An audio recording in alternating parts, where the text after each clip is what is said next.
I think probably the way I got into chocolate was by having a weird mind. You know, just restless, wanting to do something. I like chocolate. I like caramel. I like making caramel.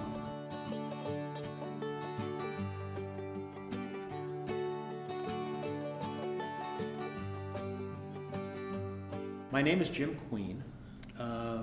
My friends call me Jimmie 2Shirts. Melting chocolate is not as easy as it sounds. You don't just put a fire under it and melt it. It will burn very easily. And like we said before, I use light bulbs, the heat from light bulbs. And so it's not like I'm turning on a blowtorch and the stuff's going to just melt away. The back of the pot gets hotter. So I'm going to take this little piece right here and move it to the back, like that. I use Callebaut's chocolate from Belgium, and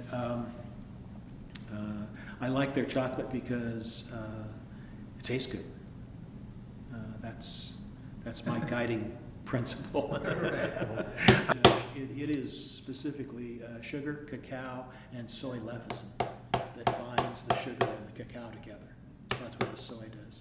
And those ingredients are what most chocolates are made of, most pure chocolates. Now, if you read the ingredients list on the back of the chocolate bar that you buy in a store, there's a litany of other things in there. That's because a pure chocolate will melt easily. It's not going to just sit there in a hot store. It's going to melt. You can tell if you're eating a pure chocolate by a couple of signatures. Number one, it melts pretty fast. Number two, when you bite into it, you get a little snap. Once it's tempered, it strengthens the chocolate, and it makes the chocolate's melt point go up a little bit, but it gives it a nice little snap when you bite into it. And you can't, it's not easy to reproduce that. I just want to take make a nice little edge there. Actually, the reason I do that is so I can taste it myself. So, these are handmade, and like you and I were talking, I used to care. I used to want to make them exactly and have everything exact so it would all look the same size, and but it would look like they came off a machine. And I would tell somebody they're handmade, and they'd say no. So now I take this taste and imagine how much chocolate is going to have to be there to highlight the chocolate blending into the caramel. I don't want it too thick, I don't want it too thin. I want it to be just right for my application, because that's what determines how thick the layer of chocolate is around the caramel. So I want to get that exactly right. We're pretty close right there. So these are little squares that are just caramel. And for the caramel, I want to get just enough caramel on there, and I want a nice bottom. So this is the bottom. I flipped it over so that when I lay it down and I get that little release, it needs to be a little cooler. There we go. At least I get that little mark from the forks, which is fine with me.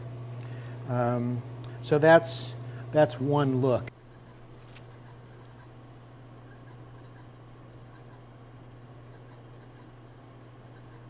These are starting to get there.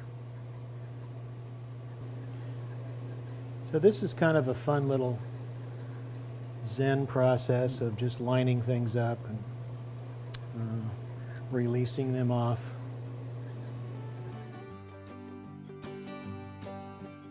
Single girl, she's gonna dress so fine. Oh, she's gonna dress so fine. Married girl, wears just any kind. Oh, she wears just any kind.